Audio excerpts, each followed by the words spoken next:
Look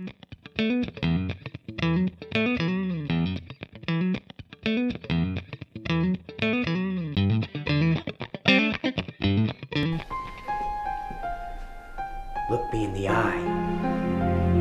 I said look me in the eye! Hello, and welcome to the tutorial for Shadow of Crime. This tutorial that we're starting off here is a shootout. Well, not really a shootout, more of someone shooting somebody else. And in the movie, it's a real dramatic scene. Our character, Raymond here, is really upset with D'Amato, the other character, the older gentleman.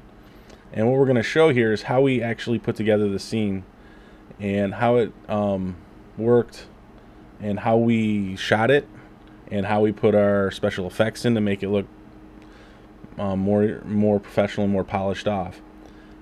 What we've got here is Jamie's got his gun and he's upset and he's asking him to look him in the eye. And I'm going to play out the scene real quick so you can see the whole scene. I said look me in the eye!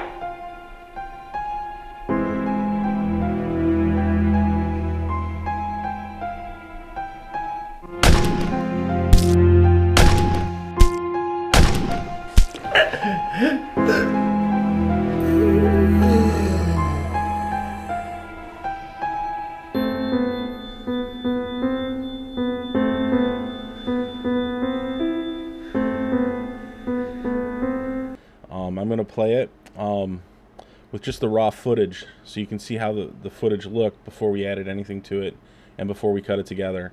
And then I'll show you how we cut it together, and then we'll add our muzzle flashes and our blood hits and our sound effects to bring the scene to life. Okay. And action.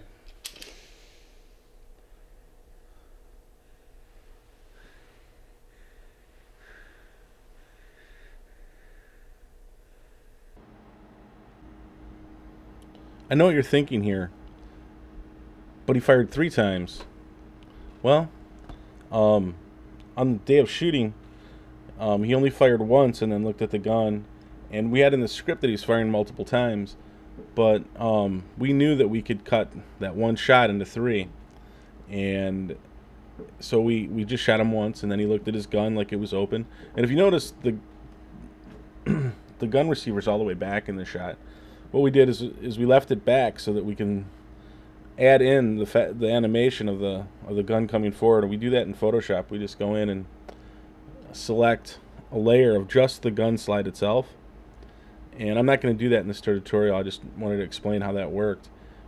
We went into Photoshop, took a still frame of the actual footage, and then took the gun receiver. I took it out of Photoshop and then brought it back in as just a layer with just that gun receiver on it, and pulled it forward so it covered the muzzle, and then pulled it away on the frame that he shot, so it looked like the receiver pulled back.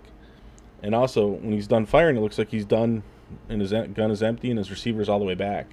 That's a good way to do it if you want to make the action work on the gun when you're not really firing a gun. He didn't fire blanks. He just held the gun out. As you can see in the last shot, he just acted like he was shooting the gun.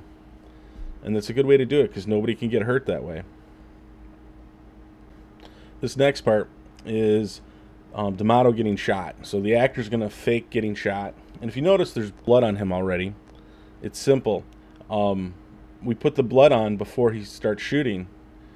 And we're going to add the effect of the blood spurting out of him as digital effect. But he has to have blood on him. It's much harder to add the blood digitally onto someone's physical body. So what we did is we added the blood on, and it's a little trick we used to see if, you know, it was kind of touch and go if that was going to work or not, but it did end up working well. And it looks like just a mass amount of blood on him when you first see it in raw footage, but then when you see the bullet hits it and you see how it's cut together, it seems to work a lot better that way. And I recommend, you know, that's a neat way to do it, because you see Jamie first, then you see the bullet hit him, and you see the blood on him already. It looks strange when you see the raw footage, but here it is. We need to do it again with sound. We need to lock it down.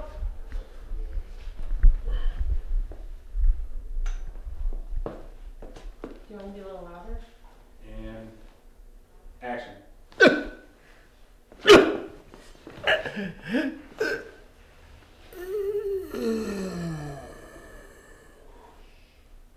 In the scene, we say lock it down. That's a standard term when you're on a set to get everybody to quiet down, lock down any noise, lock down anything that's going to be moving.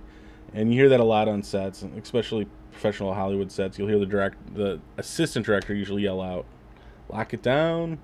And that's to let everybody know to be quiet, turn off their cell phones if they're on, and you can be given a fine nowadays if your cell phone rings during the middle of a scene. But anyways, we say lock it down. Everybody gets quiet. We shoot it so we can hear his voice going and if you notice in the scene, there's no blood flying out of him, and his shirt already has the blood stains on it.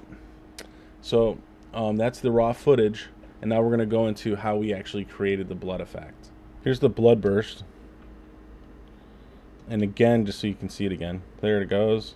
That's our blood burst. That's what we're going to use in the scene. All right, I've gone ahead and thrown the scene together here for us to look at.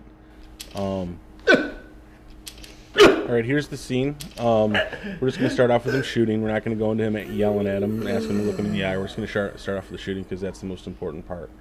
The footage, I'm going to show you the footage first before we add in the muzzle flash and the bullet hits so you can get an idea of how it looks, and then we're going to add in the muzzle flashes, the bullet hits, and the sound effects. The sound effects sell just as much as the flashes and the blood, and actually I think the sound really adds more to it.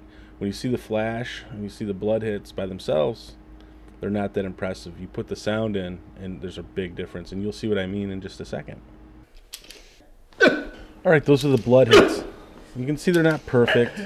I could sit and mess with them all day till I got them exactly the way I want them to look, but I was just throwing them in there to show you how it would work. They're all the same blood hit, by the way. They're just skewed just slightly different, and they're different sizes so that when they hit they look totally different, but they're the same blood hit. There it is with the gun muzzle fire, the blood hits, the actors making their moves so it looks like they're getting hit with bullets, and the other actor making it look like the gun really fires, but it really doesn't fire at all. And you can tell that it's starting to come along now, but there's something missing, something vital, and that's sound effects. Once the sound effects are added in, it looks more real, it comes to life. Sound effects in special effects are what makes the special effects work well. So we're going to do it again, and this time we're going to have sound effects. These are the two sounds we're going to use. Together they don't sound like much. When you don't see the picture, just and then you need subtle sounds. You don't want your bang to be too loud. You don't want your splat when it hits the body to be too much. So what you do is you adjust, and you want to watch the scene many times after the sound's in, and then let it sit for a while, and then go back and watch it again. Make sure that the sound is right. But the biggest mistake I see is people with their gunfire being too loud, or their body hits being too loud. It's subtle. You want it to be there subconsciously when you watch the film, and it'll be a much more dynamic looking shot.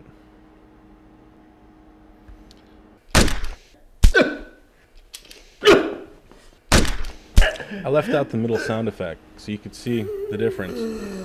Bang, and then the blood's coming out, and then nothing, and then it happens again, and you hear the gunfire, and you hear the blood hit, and you see the blood coming out, and you can see the effectiveness. I left that middle one out so you could really see the difference between the sound. Now what we'll do is we'll play the scene with the music, with all the elements that were the finished product in the film. Look me in the eye.